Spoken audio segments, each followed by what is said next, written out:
destruction. And that meant that he had to fight. Krishna showed him, everybody's already killed anyway. But at the same time, he said, no, if you desire to go out into the forest and retire, that's not acceptable to me. That's just Maya. Yeah. So he wanted him to fight, and he deliberately goaded him. And when he fought, he had to fight to the very last, ounce of strength that he had. Just like when he killed Jayadrath.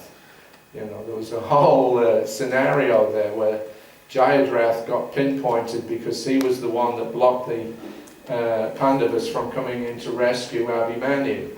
And Abhimanyu got surrounded by all the Maharatis. He was a 16-year-old boy, and they just killed him. About 6 or 7 Maharatis. So Arjuna was so angry. And then he was told Jayadrath is the one who prevented us from breaking into the Chakravyuha and rescuing him. So then he made a vow that if he didn't kill Jayadrath the next day, then he would kill himself. He would enter into fire. So once he made his vow, it couldn't be retracted. Krishna himself was saying, Arjuna, I think you've gone a bit too far this time. Yeah. But because he said it, then Krishna decided, all right, we'll bring that about. So there's a whole thing there. It took them the whole day the next day. I think Drona arranged his troops in such a way that he had an impenetrable, defense mechanism. And there was like a needle point. And there were Maharatis situated all along the line. And Jayadrath was way, way at the back. You couldn't even see him. He was hiding because he was afraid. He was going to run away, but Duryodhana stopped him. So, and told him, no, you're assured. Dronacharya, we're all there. There's no way that Arjuna can get you. So, okay. So they had to fight, and they fought all day, and the end of the day was when the sun set. So Arjuna took all day fighting all these Maharatis, defeating them. Finally, somewhere just nearby, he understands Jayadrath's there, but now the sun's going down, and he's got about 2 seconds left to kill Jayadrath, otherwise the sun goes down and he's lost the thing, and then he has to kill himself. So it was an impossible task, but Krishna pulled a trick. He made it through the Sudarsana chakra, and he made it as if the sun was still, over the horizon. Jayadrath thought the sun had gone down, and he popped his head up, and Arjuna shot him, chopped his head off. So, and then, immediately afterwards it was dark, because Krishna retracted his Sudarsana chakra. So anyway, the point is that sometimes we take on, more than what we can handle. But Krishna will help us, no doubt, but we shouldn't demand, too much from Krishna. So Srila Prabhupada, he took on a huge endeavor, setting up this International Society for Krishna Consciousness. And sometimes he himself said, I never realized, how much this would spread and how many people would be involved. So he felt the burden, no doubt. But for him, of course, it didn't affect his Krishna consciousness.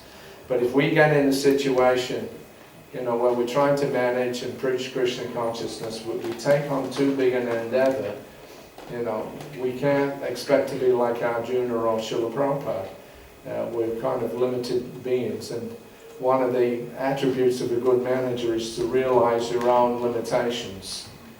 We want to always increase the limitation, but we have to be practical and realize what we can comfortably do and what not.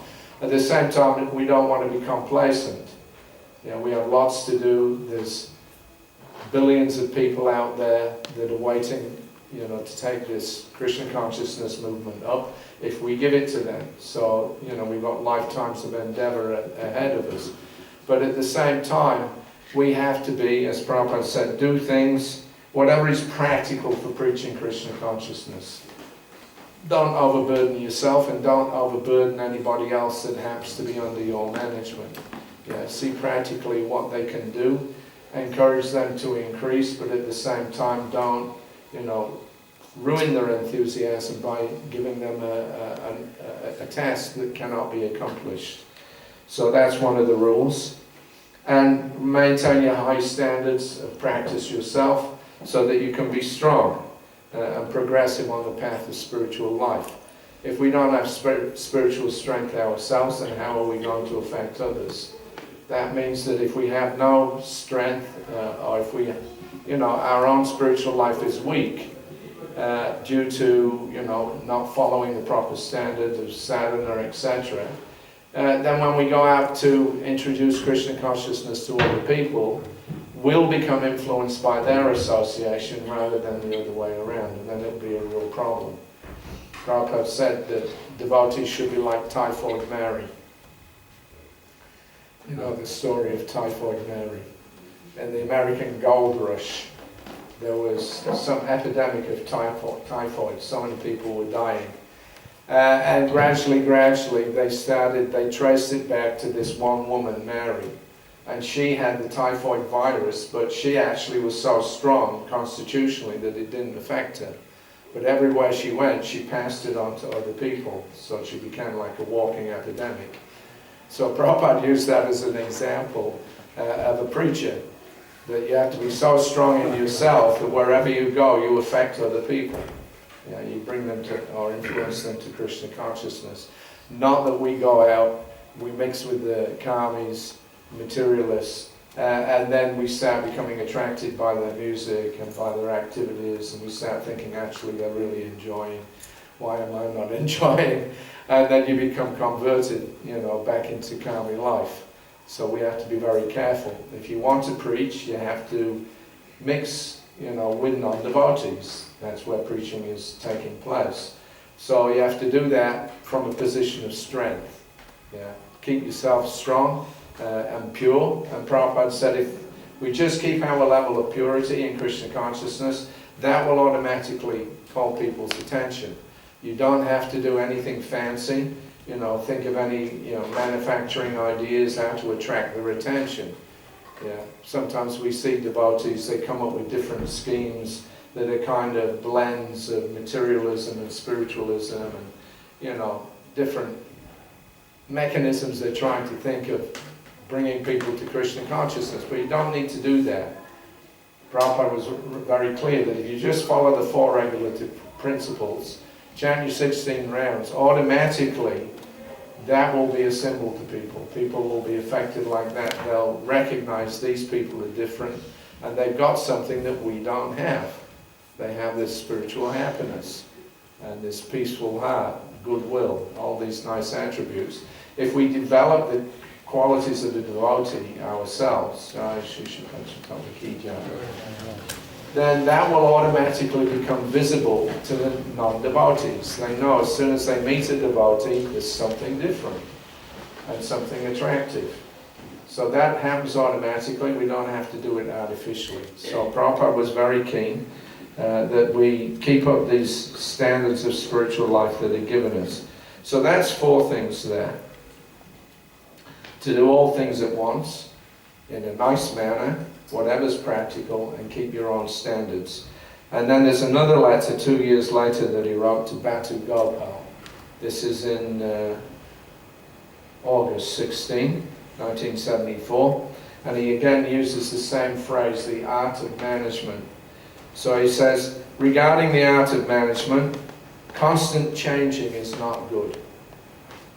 Even if there is some fault in the management, it should be corrected, not changed.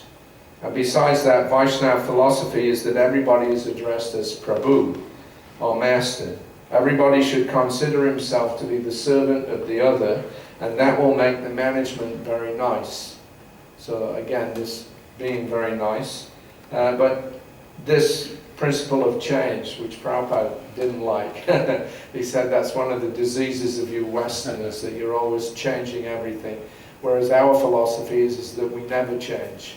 We got our philosophy 5,000 years ago, it's still the same now. So we're not changing anything. One example of this was when we went to Los Angeles in 1976. Because I mentioned the other day that LA was supposed to be a training center, and when they first got the LA complex, the big building, and then later on the flats, Prabhupada wanted that to be a training ground for all the other temples. and he declared that the Los Angeles Center was the world headquarters. Because shortly after that, when they got, a small piece of land and a mud hut in Mayapur, then Prabhupada declared that that was the world headquarters. But at least in the Western world, LA was that way. And Prabhupada was very much, involved in the purchase of that property and the development of it. He had big plans for it, and at one point his idea was that he would personally retire in LA, and they would have this big center there, and everybody could come and get trained up, and he would do his writing. So in that way, then LA was very important to Prabhupada, and he was very, he was into all the little details of the management there.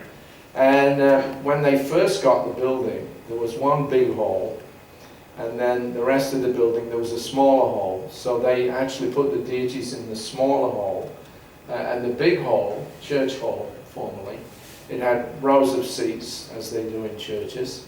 So Prabhupada had an idea that we could keep it as it is. We'll hold programs in the big hall.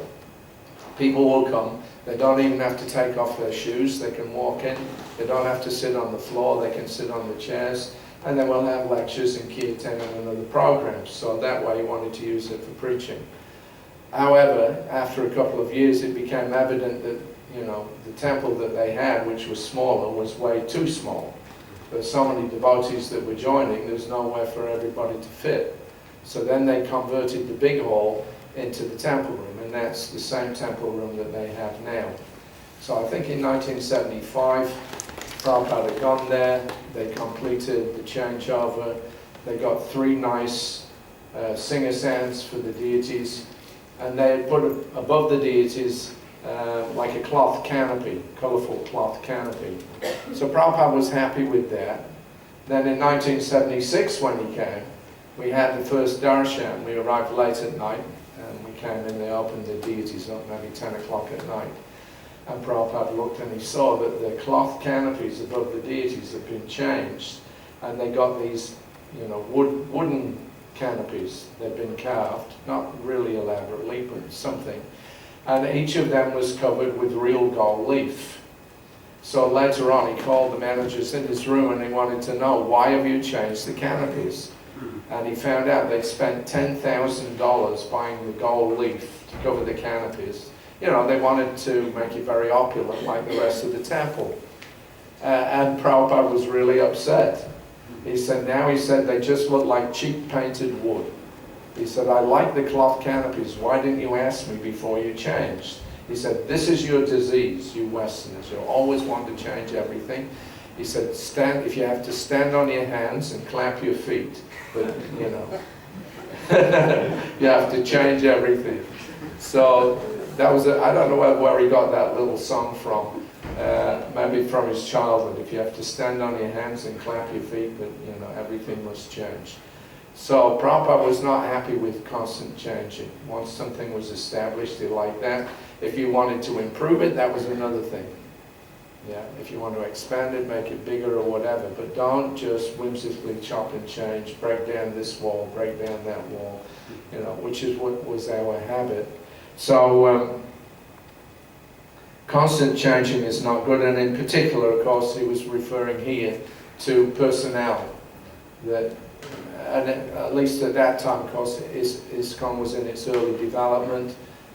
Lots of people were in positions that they weren't really qualified for, but had to do because there was nobody else. I became a temple president after 1 year because the previous temple president blooped. You know what blooping is, right? Everybody's heard that term, so he blooped. I was the next man in the line. I was totally unqualified. I was ferocious. And, I'm very rough in the way that I dealt with the devotees, but I was the guy with the passion to do it, So there were a lot of us like that. We were in, misfit positions. We weren't really qualified. And as a result of that, there were lots of problems and complaints about various managers. And not just on a temple level, but on the GBC level. There were lots of problems there with some of the leaders. After 1 or 2 years, some of them got themselves into trouble. And then Prabhupada had to deal with his top man, failing in or falling down from their positions. But rather than throw them out, although he had strict standards, our 4 regular principles, Prabhupada said, that will sort us out, the real from the false. Allen Ginsberg, he liked to chant Hare Krishna. He was very favorable to Srila Prabhupada, but he said, Swamiji, you're too conservative. Because he had his reasons for saying that, of course. But Prabhupada said, Mr. Ginsberg, that's what he called him, Ginsberg, he said, I'm not too conservative. He said, I am very liberal. He said, you do not know what is conservative. So Prabhupada had standards, right? Yeah, strict standards. And he also told me and Tamal Krishna Maharaj in 1977 in Mayapur that Prabhupada had seen, one of these copper pots, panchapatras, whatever they call them. Well, you use for tilak, the little copper pots. What's the name? Achman cup. So he had a copper Achman cup, and it was all tarnished and brown, and it had some little bits of green flecks on it and stuff like that because it was oxidizing. And Prabhupada looked at it. He said, "Why don't you clean it?" He was very unhappy. So why are you keeping it so dirty? So Tamal Krishna cleaned it up so it was nice and shiny.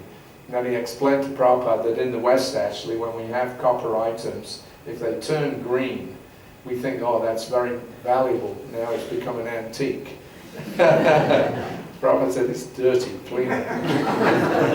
And so Tamal made a comment. He said, the thing is, Srila Prabhupada, he said that you have such a high standard. Prabhupada grimaced. He said it is not a high standard, it is a low standard. He said, but a blind uncle is better than none. So that was his principle. But anyway, he wanted to maintain some standards in the society, and especially amongst the leaders. But to get good leaders is difficult. To get somebody who's naturally inclined to be a leader, to be a manager, there's not that many. Most devotees are happy just to be in the background and be led. There's very few people that want to stick their necks out and be leaders. So the few people that Prabhupada had that were good men, they'd done solid work for him, like Bali Madan, Rupanuga, and several others. He wanted to keep them, engaged in their natural occupational duty. They were managers. Whether they were engaged in Krishna consciousness or not, that was their natural capability. They were automatically leaders. So Prabhupada had to deal with some of his leaders who were having problems. Bali Madan, he'd given sannyas, I think, in 1973. In 1974, he'd gotten some connection with some lady. And so Prabhupada had to deal with that situation. So rather than kick him out, he was a GBC, he was a BBT trustee. Prabhupada came to Los Angeles, and they had a fire yajna, and Prabhupada himself performed the fire ceremony for Bali Madan's wedding. So a man that he'd given sannyas to the year before, he was now getting married. And he initiated this lady, even though he knew that she wasn't actually really qualified, because he wanted to save Bali Madan and rectify him, because he was a capable man. He was running his compress at that time and doing a very good job. He'd done amazing work, touring all over Southeast Asia, preaching around what they call the Pacific Rim. So he was a real pioneer, and he was an intelligent man. Now, somehow or another, he'd had a problem. So what to do with him? So Prabhupada took this principle, reform, not reject. That was one of his important maxims, is it? Yeah. That you reform, not reject. And he had to do this many, many times. As he said, if we threw out everybody that had some fault, there wouldn't be anybody left. So, especially with the leaders, because leaders have to set the example, they have to be up to a high standard, otherwise other people will lose faith. But Prabhupada also had to balance that against the welfare of the individual and the potential work that they could do, or the work that they'd already done as leaders in the movement. So he always first tried to save them. So Bali Madan was married. Later on, of course, he was removed, or he suspended, or he resigned, because he was having ongoing problems, and there was a limit to which Prabhupada could keep him in his position. But another devotee that had problems was Rupanuga. He also took sannyas in 73. And then somehow or another he couldn't give up his attachment to his wife, and he went back to her. And he was living outside the Washington temple. He'd been there about a month or so, and he wrote to Prabhupada that now I've given up my sannyas, I might come down for the rest of my life. Basically, that was his letter. Prabhupada wrote back and said, you immediately go back to the temple, you're still the GBC, you go on with your service. So he wouldn't accept his resignation, and he kept him, fully engaged, and he, continued to do that service for many years. So Prabhupada's principle was, to somehow or another bring something good out of something bad. That's all. It's very easy to reject people, it's very easy to find out their faults and cut them off. But that's not what the Krishna consciousness movement is all about. The movement is all about reconnecting people and keeping them connected and doing what's necessary to ensure their enthusiasm and their ability to engage in devotional service. So in that way then, reject was not in Prabhupada's management system. Reform, that was the main thing. So reform and not reject.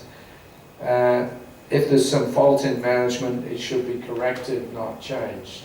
So you make an honest attempt to make things right. After some time, of course, if you can't actually heal, whatever the problem is, then you have to make some adjustments. But the principle is, this one of goodwill. Everybody should consider himself the servant of the other. That will make management very nice. In other words, managers should not get puffed up. Yeah, I told the story several times about an incident that I got involved in as a temple commander in Vrindavan in 1975. It ended up in an altercation with this young Bengali man, rather violent altercation. And the end result was that I got called to see Srila Prabhupada about it, and he told, after listening to my side of the story, there was at one point in the exchange where there was a third party involved, an old man, and I was telling this old man he had to go outside the temple because he was eating in front of the deity, and you're not supposed to do that, and he wouldn't go. Then this young guy got involved. Who do you think you are? You can't tell people to leave the temple. This is Krishna's temple, blah, blah, blah. And this old man had asked me that I want to see somebody in charge. So I said, well, I'm the temple commander, I'm in charge, and you're going out. And I made him go out. And then it blew up into this other exchange with this young man. So when Prabhupada heard me reiterate what the conversation, and I told him that, I'm the temple commander, I'm in charge. Prabhupada stopped, he said, temple commander does not mean commander-in-chief. So, yeah, he didn't want us to get puffed up with our positions. And of course it's easy to do that, you start doing things and you're the guy that everybody has to go to. And, it's easy for your false ego to get a little bit inflamed. And that happens sometimes when devotees actually started to think that they were the key figures in the temple. We had a temple president in another situation, and he was having some difficulty. There was a lot of discussion about whether he should resign or not. And at one point I told him the same thing I just said earlier on, that the whole business is that the deity is here, they're calling to all the fallen souls, and we're acting as their emissaries, that's all. We're acting on behalf of the deity, and we're calling people, or helping them call, and bringing people when they come to engage them in the deity's service. And his remark was, I remember it, he said, you can't tell me that the temple president doesn't have a relationship with the new devotees. He said, I'm the one that made them devotees. They come to me, I'm the one that engages them. He just didn't see the whole thing where the deities fitted into it at all. He was thinking that, I'm the temple president, this is my temple, these are my devotees, they do what I say. 6 months later he was out. Yeah, Krishna moved him out. Because he forgot who he was. That humility of being the servant of primarily, of course, first of the spiritual master and the deity, but also, you know, the extension of service to all other living beings and other temple devotees. We call everybody Prabhu. It means master, and that's meant to, you know, engage us in that humble mentality that we're here to assist people as managers to develop their Krishna consciousness. You know, we're not here to order them around, because you have to give orders, you have to give instructions, but it has to be done with the proper mood and mentality of humility.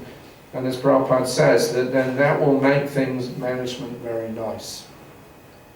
Because if you have a humble mood, then people appreciate that. Yeah. And then they're willing to do something for you. It engenders trust. When they see you're not puffed up or full of yourself or misusing your position, but rather you're using it to serve, then any reasonable devotee, they'll appreciate that and they'll cooperate immediately. Yeah. But if you get too full of yourself and you start thinking that I'm the doer, then you're in trouble. Yeah. Then all of a sudden this ego comes up, and then before long you start making offenses, ordering people around, not recognizing. Because just because I'm a manager, it doesn't mean that I'm the most advanced person in the temple. Yeah, there may be some very, very advanced devotees that are in the same temple, but they're just, you know, quiet about it. They go about their business and do their service. But if I start thinking now, because I've got this label, temple president, head pujari, chief cook, this or that, whatever it may be, now they have to do what I say. I'm the, you know, the more advanced. Then you're in trouble.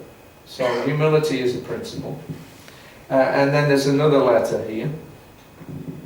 This one was 12th of June 1971 to Yogeshwara Prabhu. And Yogeshwara, he had joined, I think, in 69 in France, because he's American, but he was studying there in Paris, met the devotees, and took up Krishna consciousness.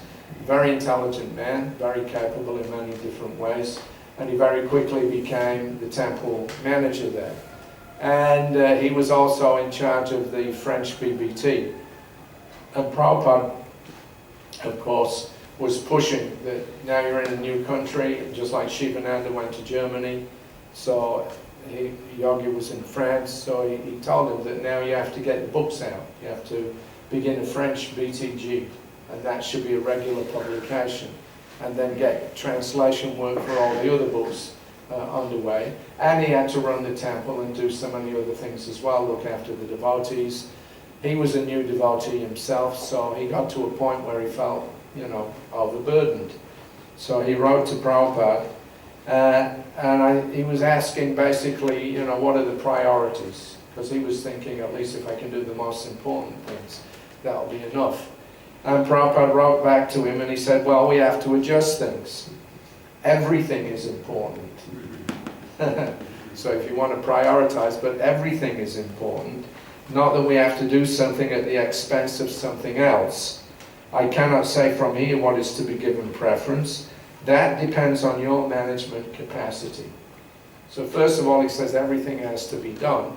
But then he gives him a concession that according to your capacity, then you have to work. So he wasn't going to strain him too much. He was pushing. But okay, here's a way out. If you feel really too overburdened, then you do what, you know, you can do within your own capacity. If you concentrate your energies, you know, then that'll make you more successful in that particular field. But as a general principle, everything is important. Growing the flowers is just as important as decorating the deities with them. You know, washing the floor in the temple room and the, you know, and in the kitchen is just as important as cooking the prasadam. Everything from Krishna's point of view is very important. Every, you know, individual that offers him service, whatever the circumstances may be, the real thing is the service. Krishna's accepting that service and